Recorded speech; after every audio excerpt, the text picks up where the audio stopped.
Hello there. My name is Charlie Davis, and I'm here to discuss the ethical violations in board discipline for our Module 6 discussion board.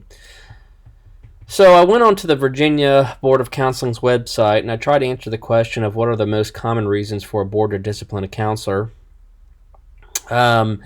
And I couldn't find anything on the website.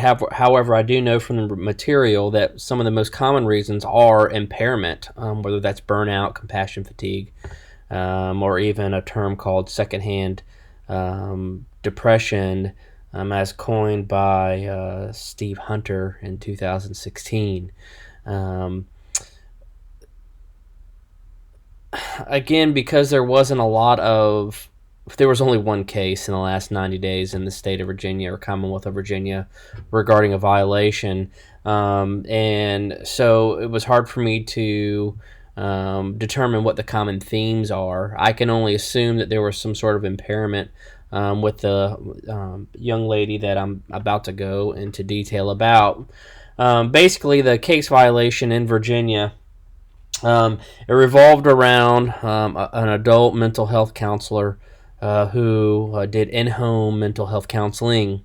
She ended up inviting her client and her client's fiance to her home where her boyfriend was living with her, and the premise was for them to do laundry together. There was also a situation where she held her client's WIC card so it wouldn't get lost.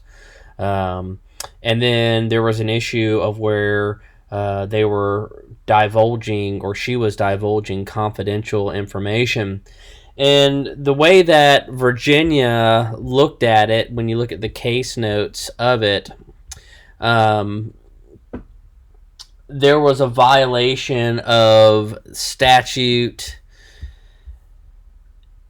18 VAC 11580-90B1 and D1, and then 18 VAC 115-80-100 3, 4, 6, and 7. And basically, the violations that were alleged or that she was found guilty of revolved around dual relationship, divulging confidentiality, creating an unsafe environment, or endangering public safety and welfare, and offering services. She, like I said, the laundry and the socializing, the holding of her WIC card, and then there was a lot of self-disclosure. She went into being bipolar, and the medications that she was taking, and so she really put herself in a position to where she could end up not being very objective when it comes to her role as a counselor in this individual's life.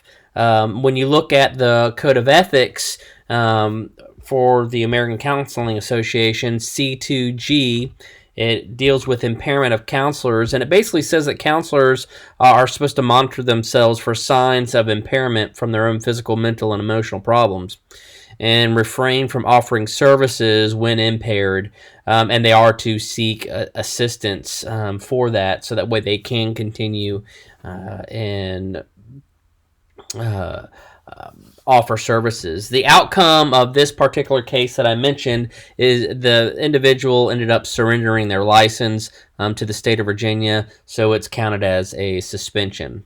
The sort of questions that I have for this when we discuss ethics violations are, what are some tools that a counselor can utilize outside of the two assessments, a self-care assessment, and then I think it's the pro quality of life assessment that a counselor can utilize to kind of monitor themselves and be successful.